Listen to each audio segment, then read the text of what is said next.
I pressed live, but I don't know. Chris has disappeared, but I think he's coming back. There he is. What's up? Sorry, I jumped the gun on you. Uh, Absolutely no problem, sir. well, it's Sunday, and you know what that means. It's time for our UFC recap, and I think we're going to talk a little bit as well about Bellator, Chris, because we both watched that yesterday, and 100%. we wanted to discuss some of the dramatic goings on there. Most notably, Horiguchi, man, that was the crazy knockout from Sergio Pettis, spinning back Yeah. fist. Plenty of crazy finishes here, though, on this UFC card, UFC Vegas 44. Where do we start? I mean, I guess start at the top, right? Jose Aldo, the king of Rio.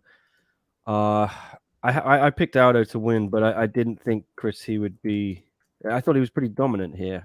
He surprised me how much he really controlled this fight, and he mixed in a few things I've never really seen from Aldo as well. The takedowns, just an all-round brilliant performance from him, wasn't it? Oh, it was fantastic. It was just of a fantastic vintage. I had it 4 rounds to one. People I was with watching it had it 5 rounds to zero. I think it was totally dominant.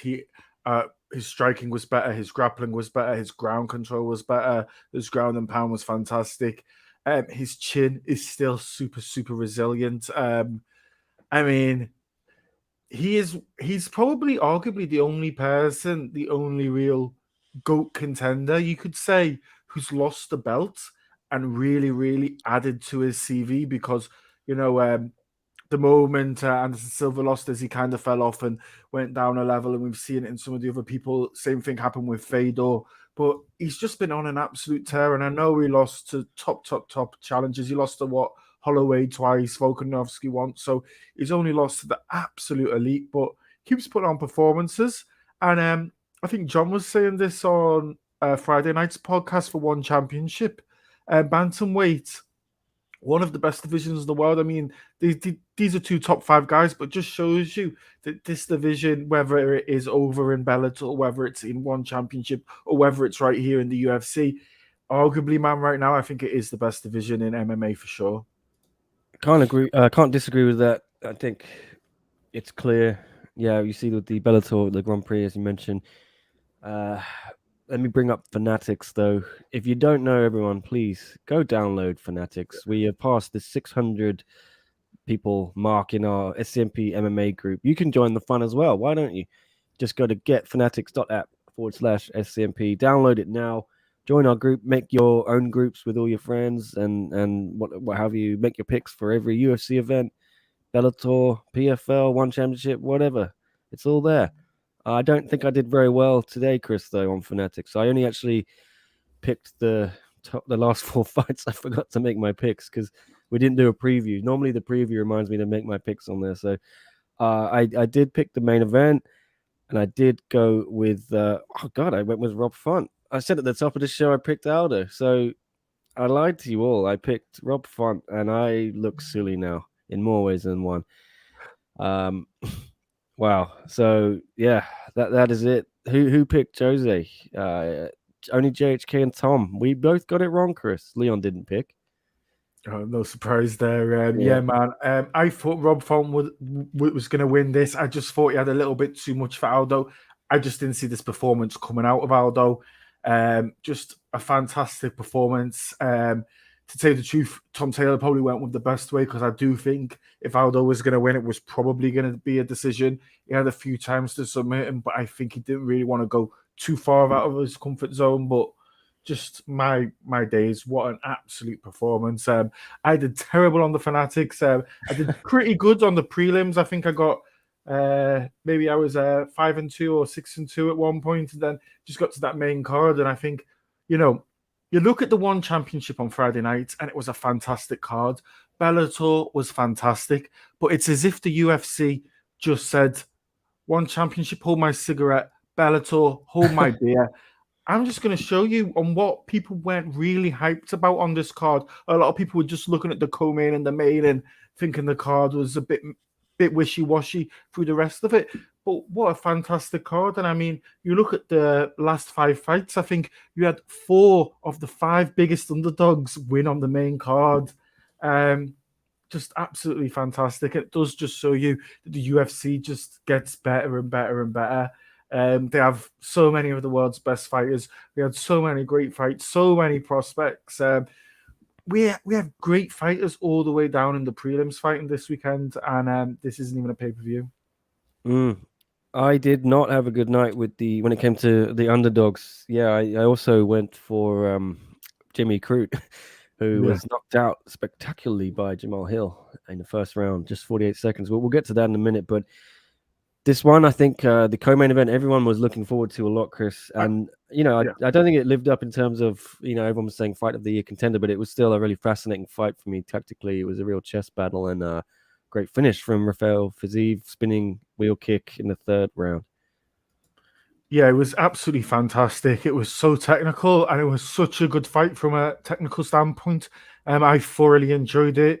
Anyone who is particularly into technical striking, Muay Thai, kickboxing, MMA, this is just an absolute masterclass. You know what? I think it was so good a fight. I think Fiziev was ranked 14th going into this, and Riddell was ranked 12th. I would even argue to the UFC, it was such a good performance by both fighters and so technical. I wouldn't even move Riddell down. I'd maybe move him down one place and let Fiziev climb to where he needs to go.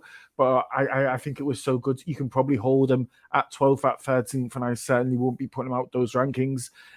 This is a fight we might see again, but we've got some fantastic fights with both of these fighters coming up. Because, I mean, you do look at the level of fighting we had on this display, and you look at who's ranked above them, and you look Gregor Gillespie, Conor McGregor, Dan Hooker, Tony Ferguson, RDA, that's number 10 to number 6. That's that 5 just outside the top 5. And all of them would be absolutely fascinating matchups. And I fancy both of these in the vast majority of them. Yeah, these guys, I think arguably they should be higher in the rankings even before today. I think a lot of people have ducked them in that lightweight division. It's been hard for them to get fights, so they just fought each other. And I definitely think Fiziev will be top 5 by end of next year. Yeah.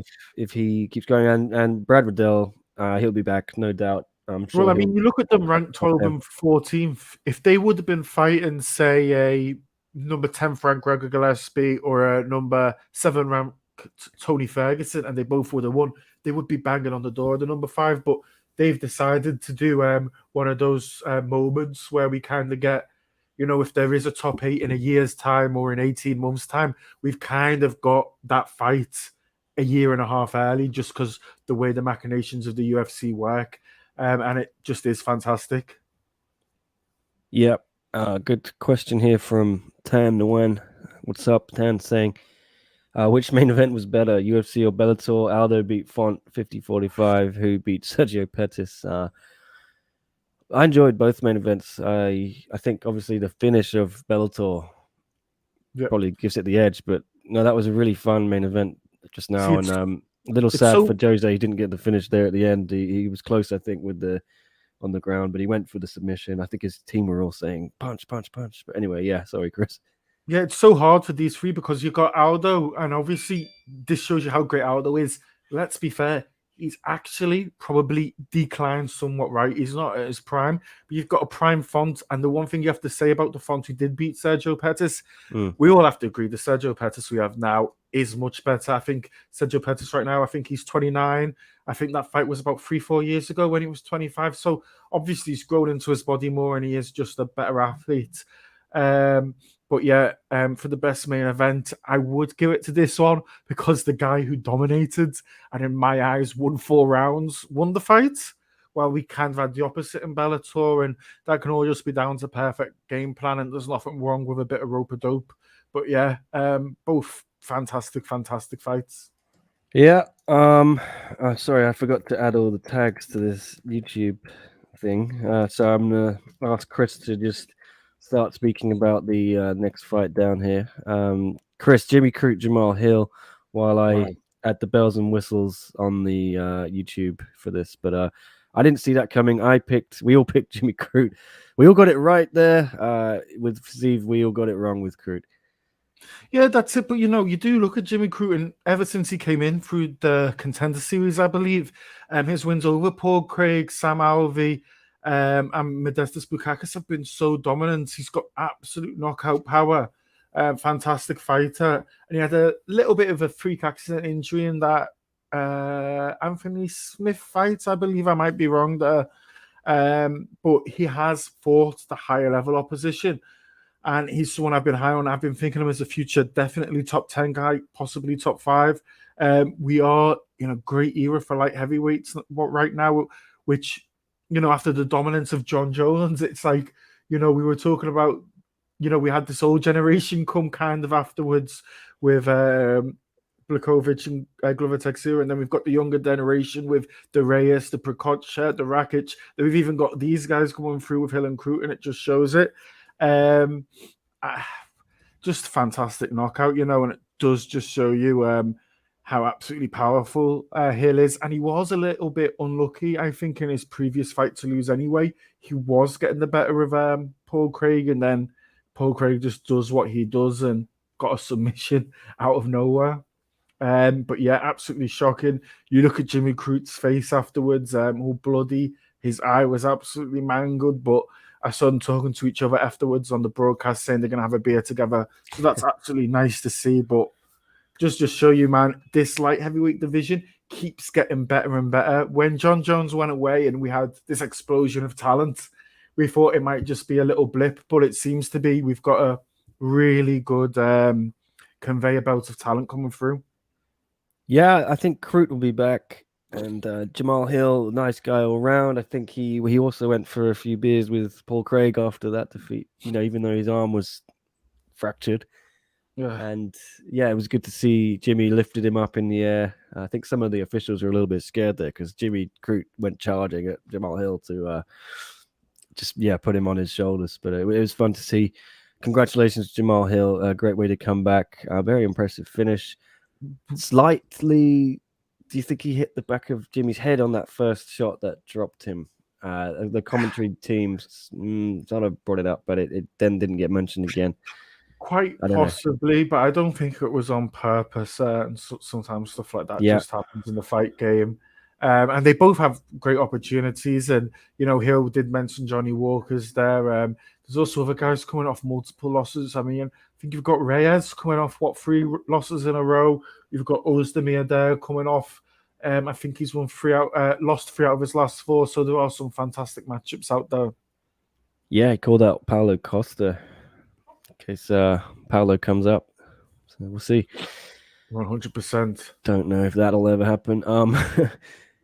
Well, yeah, I also got this one wrong. We all did. Not a great night for us on Fanatics, was it, Chris? Leonardo Santos, BJJ ace, submitted by Clay Guida, who was given a really long leash in that first round. Santos was unloading on him for about a minute. Was it Keith Peterson? Was I right there? Yes. Yeah, it was Keith Peterson. I think so. And he gave him about a minute to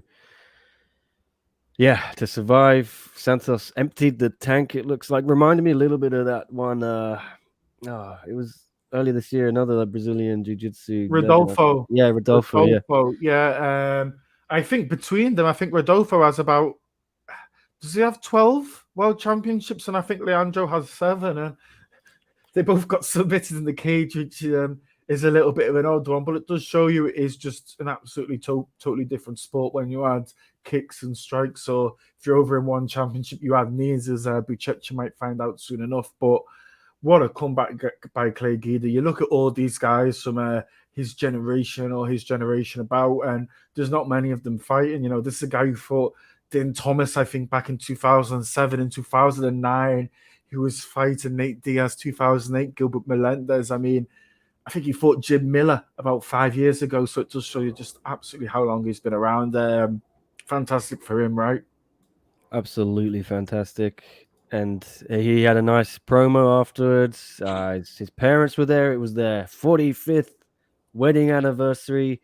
I think he was also about to celebrate his birthday with his friend as well. His coach or one of his team is also they had the same birthday. They were born 3 hours apart, and they grew up 3 miles away from each other, and they've been friends for a long time. So a nice story there, really cool. And he showed off a nice ring that the UFC had given him.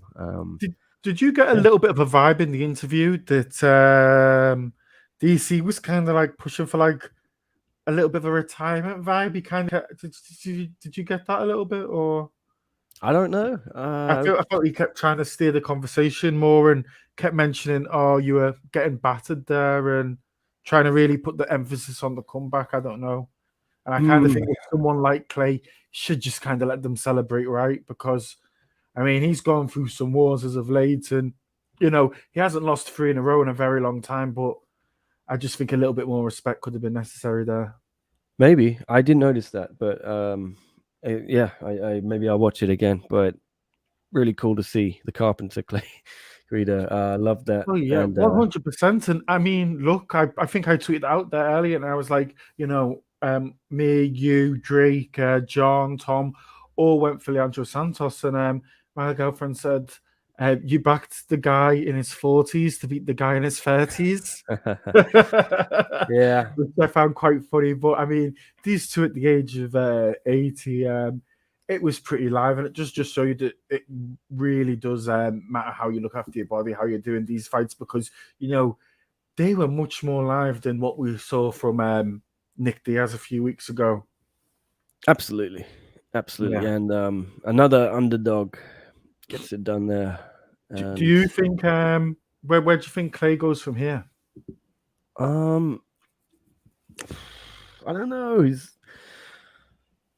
He doesn't seem to be able to put together a streak, does he? And No, I think eventually he's gonna lose sort of 3 in a row, 4 in a row, and then it's gonna be time to hang it up. But let's enjoy it while we got it. He's an 100%. OG.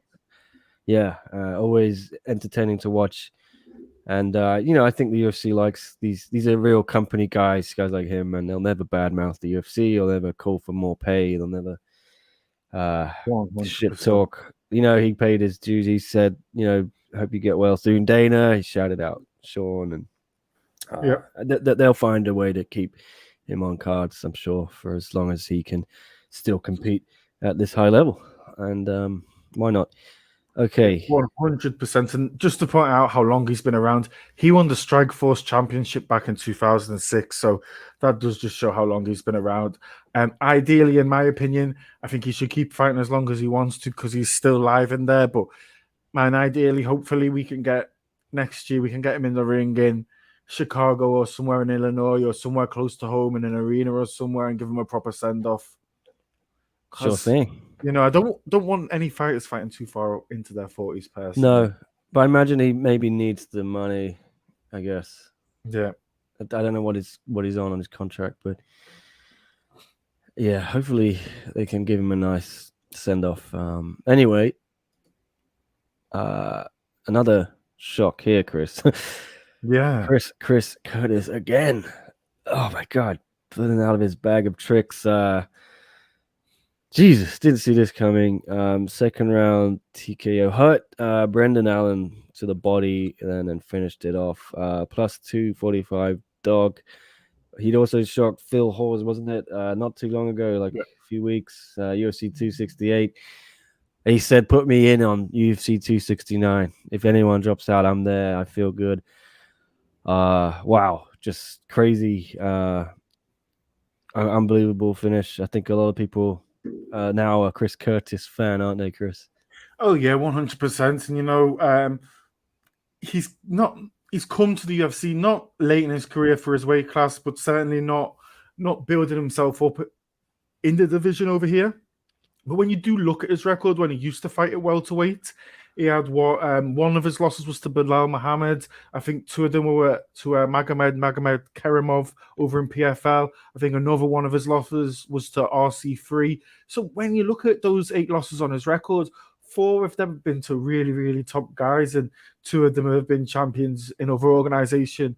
Obviously, this weight class and this size is probably much suited for his body. You have Brendan Allen coming in with so much hype. Everyone's talking about him to me. Everyone's saying that this guy's a future contender. He's got everything, and Chris Curtis just showed he could do everything. He just hit harder, and he was just absolutely ready to go.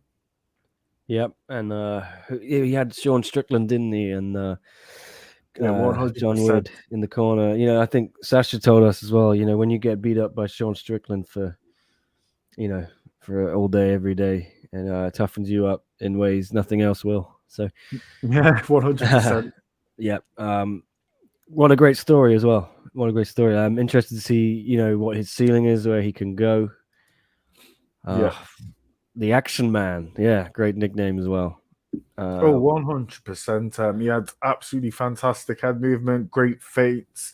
Some of the combinations he was setting up were really good. And actually, I'll tell you one thing that I did recognize from that. Brendan Allen actually had some huge holes in his striking defense, and is not very good at throwing feints and really particularly good head movement. And I think, obviously at the age of 25, very young for this weight division, I think he's just going to go back, train harder, and I think there are just certain aspects to his game he could change. And I think after he got dropped first, and I think after that he should have tried to maybe wrestle or to change up the rhythm of the flow, or throw more kicks to increase the distance between them. I think he got put down once and really didn't change his game plan. And I think when you fight someone who's hungry and someone who's 34 years of age, who's, got, I think, 10, 15 more fights on their record, they know this, and you can't just keep doing that. And that is the difference in the levels. But, he's at a good gym. He's over at Sanford. And I'm sure at age 25, he's got a very long time to go in this division. Yeah. Didn't he? I think he called out Strickland for a rematch after his last win against Puna. Is that right? And yeah, he said he wanted to prove that was a fluke. So I'm sure Strickland took some pleasure in that.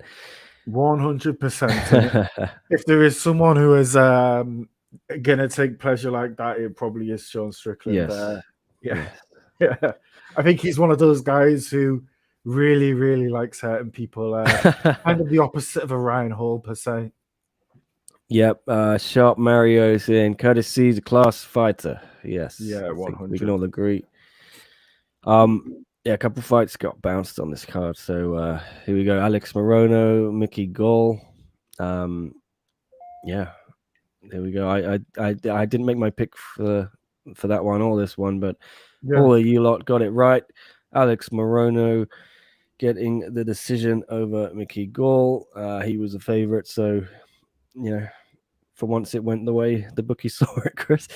Yeah, that's it. Yeah. And it had gone the way the bookie saw it, I think, the whole night up to this point, and then it just got to that main card and it just went out the window. But it was, when you look at the guys, it was just live fighter. It was great finishes, just what only the UFC can do. And I'll tell you what, this fight actually ended up being far closer than I expected it to be.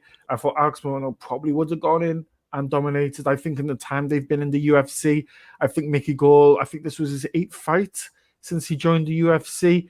And Alex Morono joined about 3 months, I think 3 months after him. And I think Morono's had 15 fights in that time. Mickey Gall's kind of always been in big fights. But I will say this is probably the best striking I've actually seen from Mickey Gall.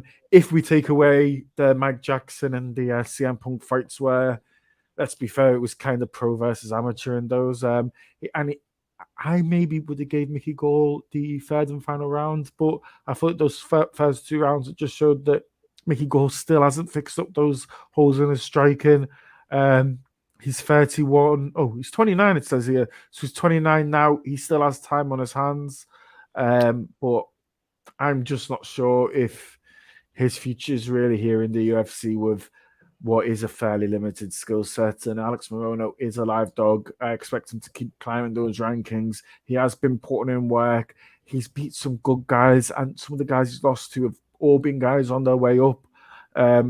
I think we're going to see more from Morono, and I'm just not sure about Gall. I'd love to see him sign for one championship.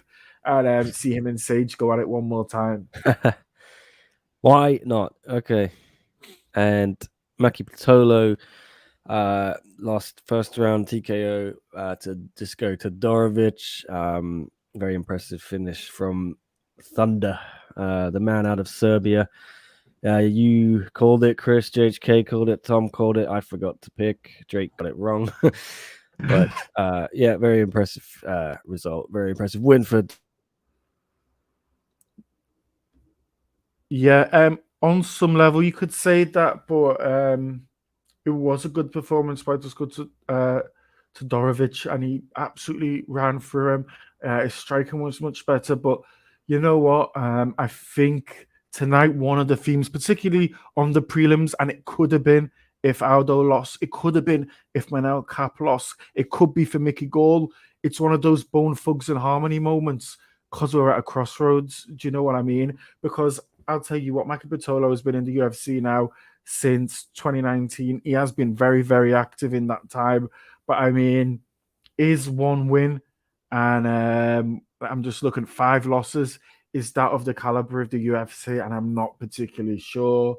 He had that one knockout win against Charles Baird, but everything against that has just been him getting submitted, him getting knocked out in a decision loss to Impa, who himself has a much better record, who himself has been released by the UFC.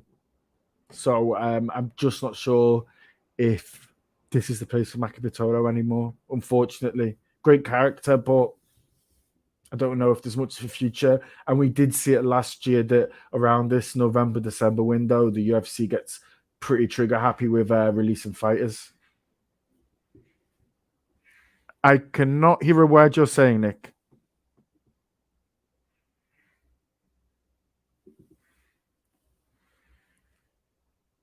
Is that better? Much better, sir. I don't know what happened there. Okay. Yeah. So as I was gonna say, yeah, right in time for the holidays, isn't it? Every year they always release people. That is 4 defeats in a row, sadly for Maki. 5 out of 6. That is, yeah. I wouldn't expect him to be back in the UFC, sadly. Well, he lost to Darren Stewart, who got released recently, and Impa Kasangasai, right? Who've both been released in the last 2 months. Yeah, one win. He's only had 1 win since coming off the Contender Series over Charles Bird. Lost. Yeah, not been a good run for him. You never want to wish anyone to be released, so yeah, hopefully stick around. He can get another fight, get another win, prove himself. But yeah, I'd be worried in that position.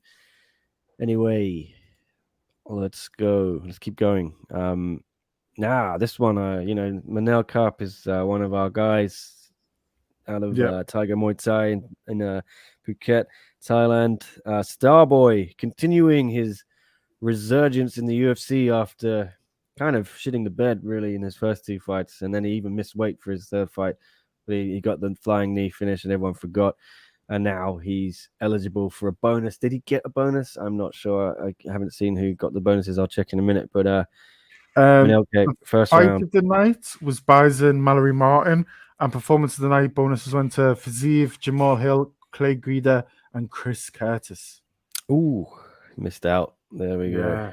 Well, he did say he's renegotiated his contract and he's getting a fat check anyway. So don't know if that was hype, but former rising bantamweight champion now finally making a splash in flyweight in the UFC, beating Zhalgas Zhumagulov, first round TKO. It was a very, very impressive finish, wasn't it, Chris? The left hook, right cross combo dropped him and then let him get up. Or, Zhalgas got up and he swarmed him against the fence, just unloaded with a flurry.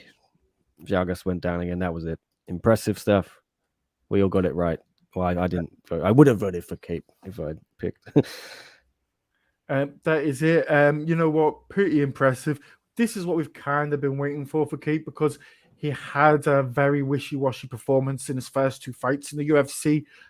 Both fights he won the first round and took his gas off in the second and the third rounds in both fights.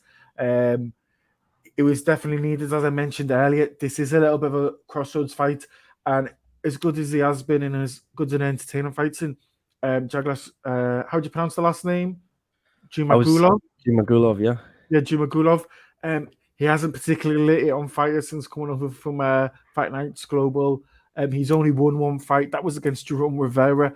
As we've mentioned, I believe Jerome Rivera was released last week or this week. We could see another release here potentially. And I think Manelke probably needs another win for sure. And then he can start looking at that top 15. Because I think he did come in, and I think after his did he lose his first fight in the UFC and get a straight ranking off that anyway? He has been absolutely hyped. I saw him live 3 or 4 times over in Rising. Fantastic competitor. It hasn't quite worked out from over here yet, but best of luck to him. Yeah, Adam, I think he's fighting out of AK, but also via way of somewhere in Portugal, or I can't remember.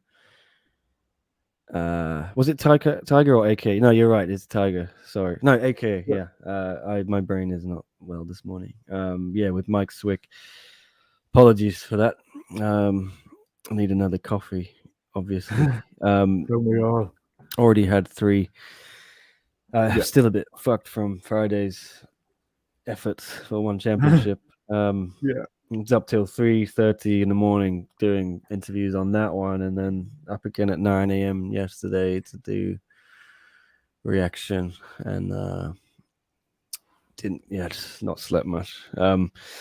Anyway, yeah, thanks for pointing that one out. It's AKA, of course, Manel is out of, and yeah, impressive. We'll see where he goes next. Yeah, 100%.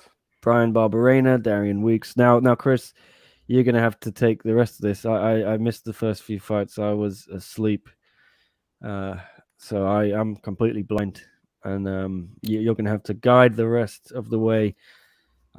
Presuming you watched it, you got this one right. You picked Bam Bam himself, and decision over Darian Weeks. Yeah, I did watch, and it was a fairly close fight, actually. You do have to give absolute props to Darian Weeks. I mean, only 5-0 coming against starting to become a little bit of a veteran of the division in the UFC. Darian Weeks actually performed pretty well, and I think he was coming off 5 days' notice. But I might be wrong because Brian Barberena's his original opponent did cancel. It might be 5 days' notice. It might have been a week's notice, but it was hella short. He gave a great performance himself. I think it was 29-28 on all 3 judges' scorecards. I gave that. Weeks looked pretty good with the takedowns. I just hope they give him another fight in the UFC because he deserves it. Brian Barberena does what he does, hitting hard, landing heavy, great shots to the body, working the head, some really nice combinations, a great array of kicks, calf kicks, and just looked a sharper, faster fighter. It would be interesting to see what this fight would have turned out had Weeks have had the full training camp. But hopefully now moving into 5-1, hopefully he will be given his second fight in the UFC because it's definitely there, right? Definitely. Okay. Do you want to just keep rolling? Yeah, 100%, man. Because there's a few not odd decisions. There's a little bit of an odd decision, and then we have got. I just want to thank Adam again. I quickly checked my fight report for Manel Cape, and I had written AKA Thailand in there, not. So I was a bit worried. It's online wrong. Anyway, let's go. What we got? Mallory Martin and what's going on with Shane? Because it's no longer Shane Bays. It's now. She does not really want to talk about her private life. She wants to keep her work life and her private life business. I don't know. We can maybe assume a split with her husband, JP Buys. But yeah, this was a fantastic performance. I kind of disagreed with the refs on this one. I believe they gave it 29-28 to Cheyenne. I gave all 3 rounds to her. I thought she looked fantastic striking. And it does just show, how we were saying bantamweight is arguably the best division in MMA globally. I think probably strawweight is probably the best women's division globally. Everywhere that has a division, it's fantastic. And you just look at the UFC and they've got talent from every corner of the globe in this division. Great fighters from Europe, the North America, Brazil, all over Asia. And soon and sure enough, we'll be getting some talent coming out of Africa and adding to that, and probably from the Pacific region as well. Fantastic one. And I just hope Xi'an can plow on from this. And I hope she can get maybe a Jessica Penne, Verna Jandaroba, get someone on the edge of the rankings and hopefully make her way in, because, at 26, she's got so much to give. She's got fantastic reach. I thought her striking was so crisp, calm, collective, and she just looks like a real pro in the cage. And it was good as well because a little bit less inexperienced, and she got to fight someone who's got a little bit more UFC experience than her. Yep. You called it right. So did Drake, JHK, and Tom on the wrong end. Leon and I forgot to pick. And yep, I hope everything all right in her private life. We'll respect her privacy and we won't harp on about it. Yeah, it's all good. And Alonzo Menafield losing a decision to William Knight, the Nightmare. Yeah. This was another underdog, Chris. And JHK and Drake picked it. You went for Alonzo Menafield. Again, I haven't seen this fight, so talk me through it. Was it closer than it looked? Yeah, actually, personally, I gave 2 rounds of this to Menafield. I know Twitter was blowing up a little bit at the time. There was a little bit of controversy. That's just the way I scored it. I'd have to watch it again without the commentary on to give a really, really good impression of what I really thought. It was a really tight fight. I don't know if it's possible, Nick, if it's possible for you to get the judges' scorecards, because it would be quite nice to see what the scorecards were round by round. Yeah, let me have a look on my emails. There we go. Yes. Menafield, ever since he's come over, he has looked absolutely fantastic. He's a great fighter. And so has William Knight. He's got great KO power, and they were going for it. They were throwing bombs on each other. There was a little bit of wrestling involved. Have you got that card up, Nick? I'm just scrolling through the yeah. Oh, they've done it in reverse order, so I went all the way to the end. Okay, back to the top I go. I think they just might have gave the first and the third. Yes. Tonight. So, it's on the UFC website, which I'll just bring on screen. 1 second. Here you go. Chrome tab, share the scorecard. Can we all see that now? Yeah. Okay, perfect. Okay, yeah, they all gave the second round to Menafield. Okay, because I gave the second and the third to Menafield. I can kind of see how they scored it. The third round was fairly close, but that's just the way I saw it going. I thought it showed a little bit more control. It'd be nice to see them run it back, but it's the UFC, they probably won't. But yeah, apart from that, it was a fine fight of two kind of, I don't know. I don't want to call them up and comers because they're kind of the wrong age of 30, but finished articles who are trying to make an impression in the division. All right. 2 more fights, I do believe. We can look at quickly on this UFC card, and then we talk a little about Bellator.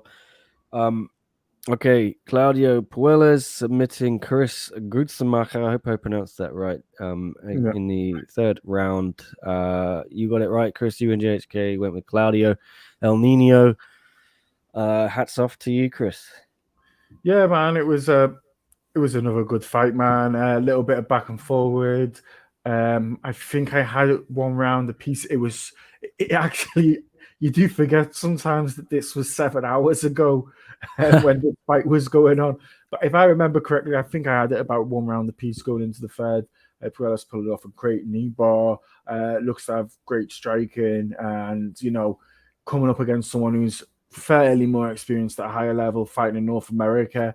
And, still at the age of 25, I think he's a fantastic prospect for the future.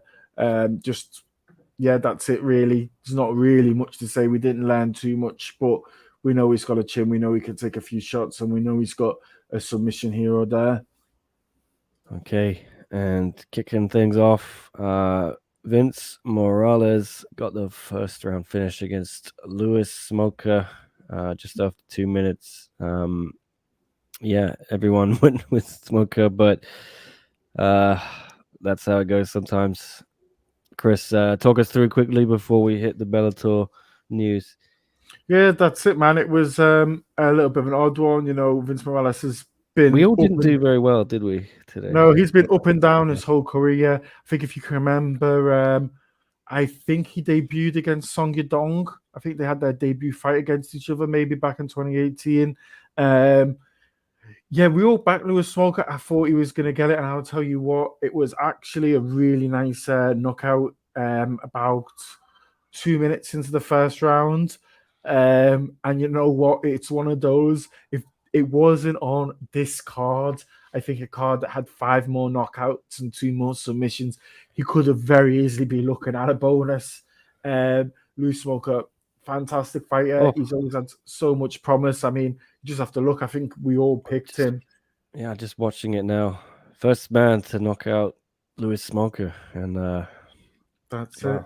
Because you do look at that and you think, they gave 4 performances the nights, and most other nights that would have been a top 4 performance. But the finishes this evening, particularly on that main card, just absolutely fantastic. Can't disagree. Okay, all in all, very good event, wasn't it, Chris? Yeah. Sets the stage nicely for UFC 269 next weekend, which we will preview hopefully at some point. I'm flying to the UK on Thursday night here, so I'll be in the UK for a while. I don't know how that's going to affect my podcasting, but we'll see. Where there's a will, there's a way. Yeah, UFC is definitely going to be a lot harder to cover in England. It's usually about midnight till 5 a.m. shows. We'll see.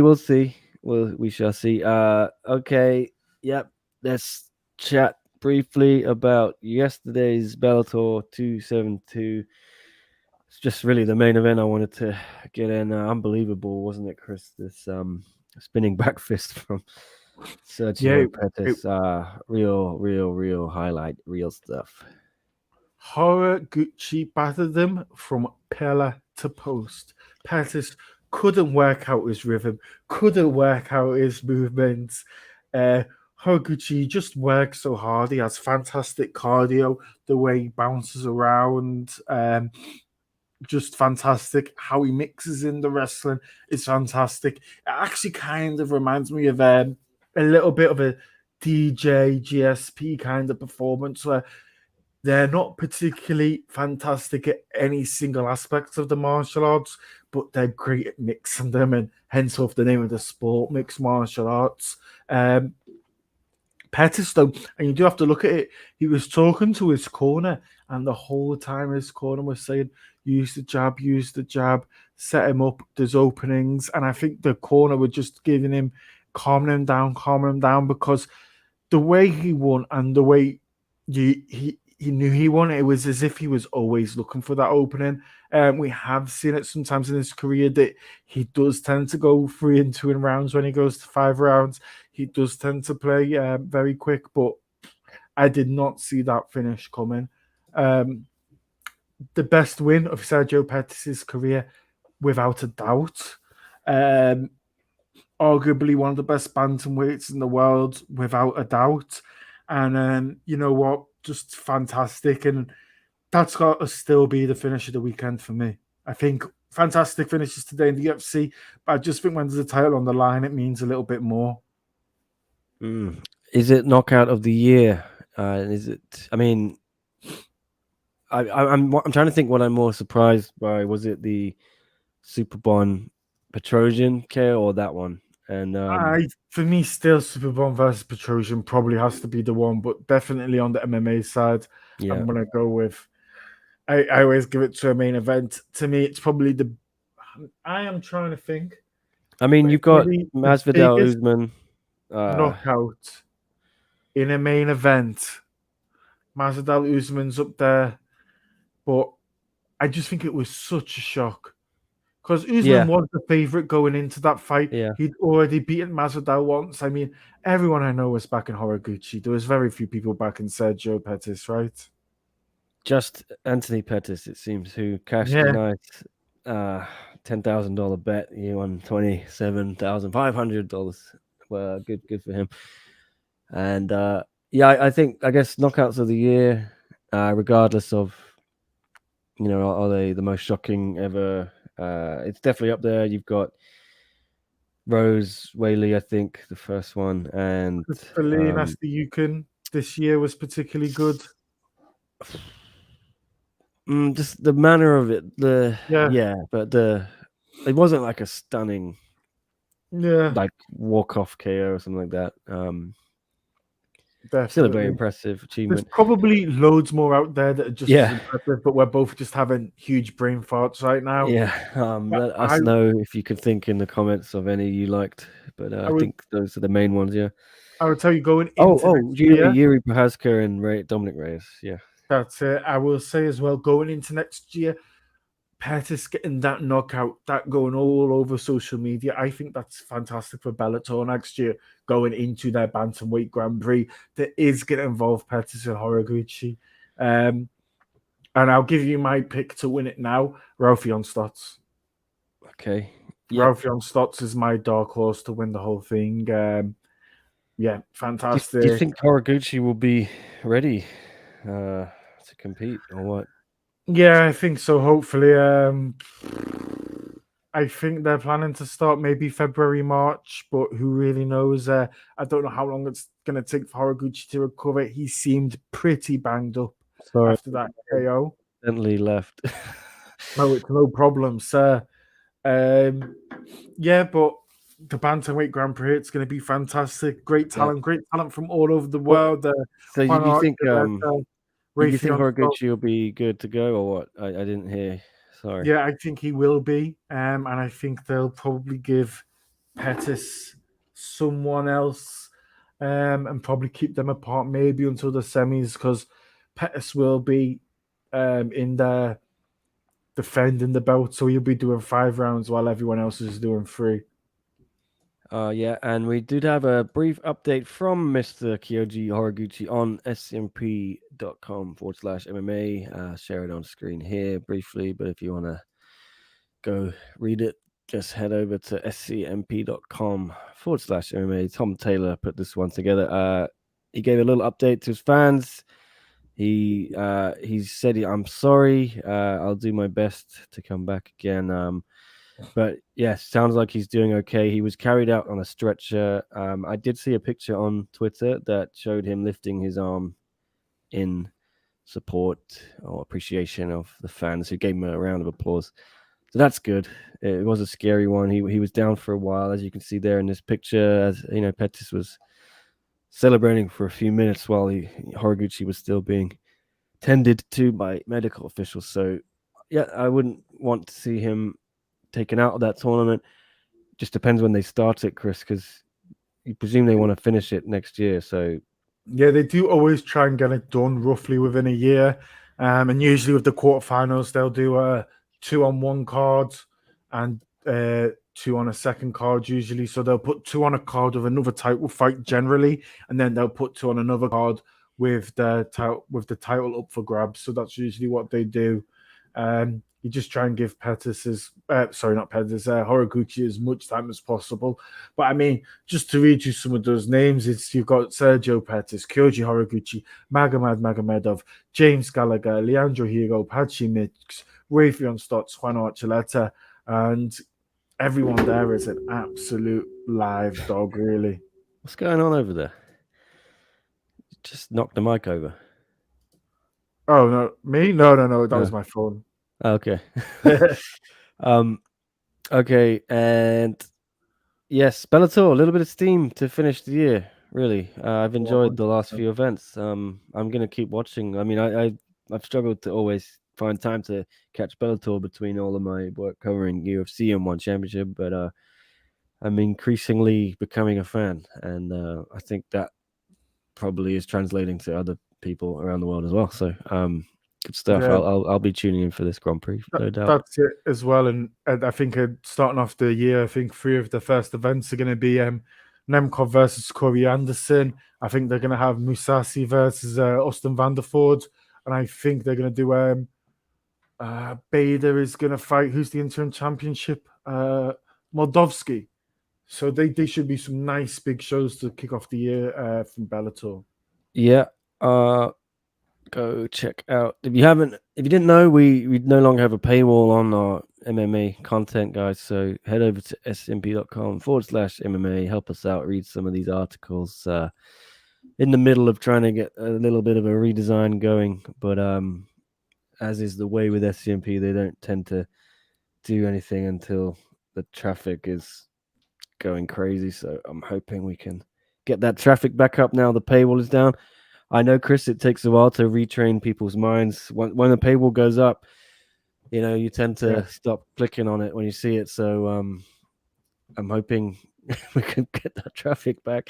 That is it. Yeah, I did read a study. I can't remember. It was some kind of website. They put a paywall up and then they took it down again a year later and they just couldn't get anyone back. And then they went out of business. And just hope that doesn't happen to SCMP MMA. Anyway, we have all these. You see our coverage from today's UFC Vegas 44. We got everything you need there. If you prefer to read, then watch us here.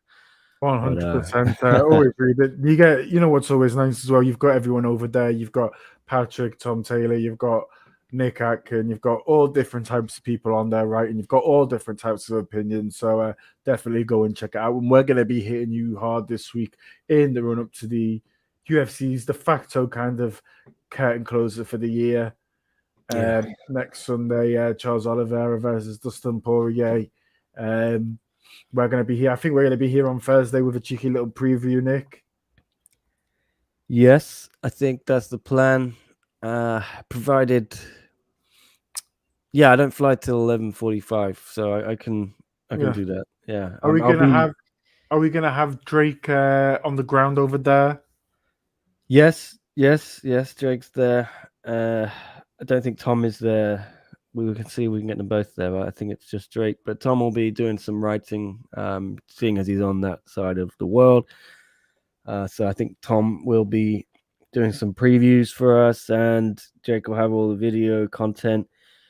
And I will jump back into action on the weekend from London, England, cold London, England, and try and chip in as well. But yes, we could do a little preview on Thursday, Chris, before I head out. I'll be rushing around trying to get my other stuff sorted. COVID test I've got to do here, and then a bunch of other things. I have to pack. I have to think about what I'm going to need for the next. Yep. I don't even know how long I'll be gone, but could be a while. So just taking the PlayStation 5, I think that's all I need to pack. Really, a couple of pairs of pants. This hoodie. Yes, I'm sorry I'm wearing a one hoodie on a UFC show. It's not that I'm a complete one shill. It's just that I don't own many warm weather, winter clothes here. I only shield to my heart, and that's post-fight podcast only. Well, it's a bit colder in December. It's a bit chilly at the moment, and I don't have any heating in my apartment, so it's either this or I only have this and a jacket, and I don't want to wear a fluffy jacket. So a bit overkill. So I'm in the one hoodie. If the UFC wants to send me a hoodie, I'll happily wear that on any future UFC podcasts. But Chris, I love a bit of swag, and one gave me this, so I'm gonna wear it when I'm cold, and it is chilly today. You can't blame me. That's it, mate. And you know what? What a fantastic weekend. It's 22 degrees. But 22 degrees. Yeah, that's Celsius cold in Hong Kong. Yeah. I was just going to say, it's been a good time, especially, and what a great weekend. One championship, Bellator and UFC, and fantastic fights all around. Yeah, I mean, I can't think of any other news to bring up, and I think it is quite late on the other side of the world, so everyone's probably asleep. Don't see many questions in the chat, but if you do have any questions, just leave the videos. We'll try and get to it the next time we get together. But yeah, I think like Chris says, 100%. we'll do something on Thursday. I'll try and do something on Tuesday as well, maybe with John. Who knows? Because it's going to be a busy week. I was hoping to stay in Hong Kong actually, because it would have made my life a lot easier to coordinate the UFC from here in this time zone. But they changed the rules a little bit, so I have to get to the UK earlier now. You need to be there, and you need to do a day 2 PCR test, which you got to send off. You got to isolate until you get that result back. And if I'd stayed here to do the UFC, I would have probably flown out on Monday, arrived Tuesday, but then I've got the funeral I've got to be at on Wednesday, so it was cutting it a bit fine. So hence I'm gonna get there before the UFC this week.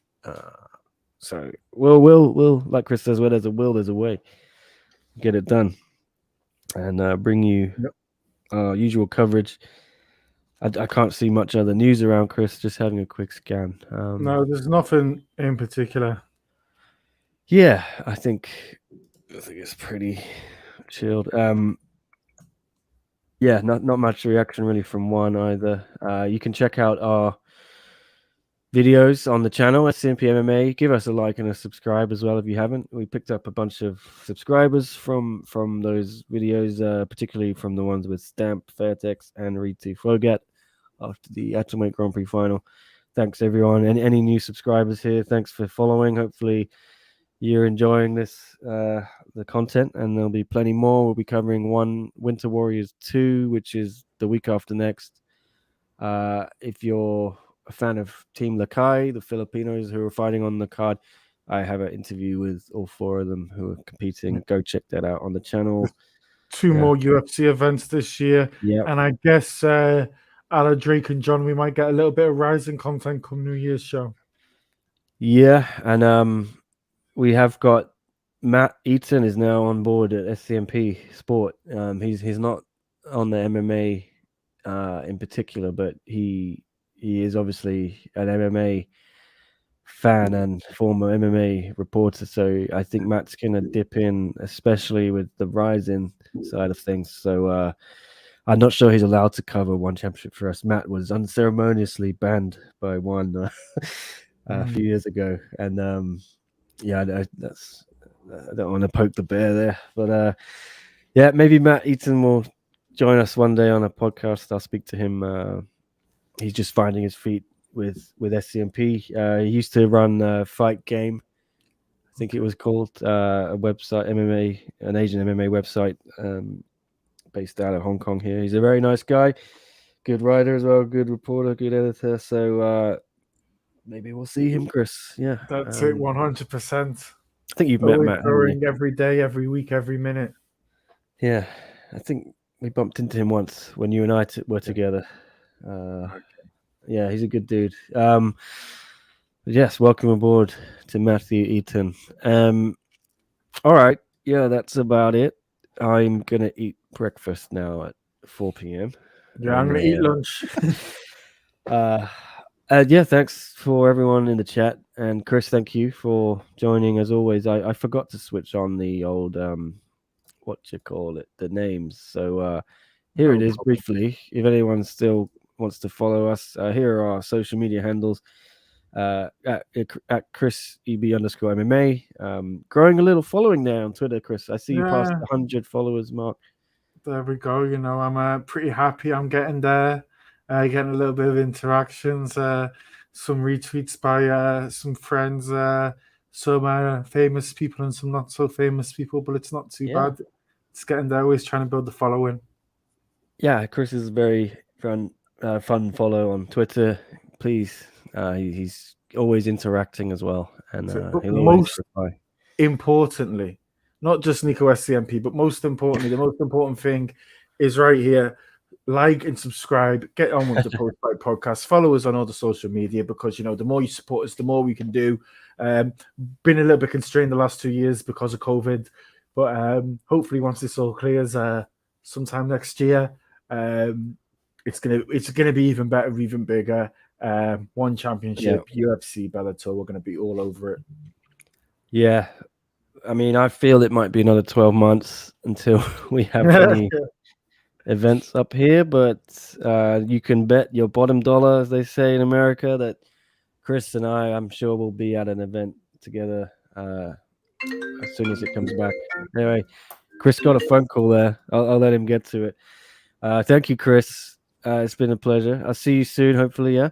Always a pleasure, definitely. I will see you very soon, and definitely do a little podcast and hopefully go out for a cheeky little Christmas dinner before you fly off to the UK. Sounds good. All right. Yeah, Yes, Thursdays are our days, aren't they? Your that's days it. off. You maybe have lunch or something. Okay, cool. Perfect. See you later. Thanks, Chris, and thanks everyone for watching.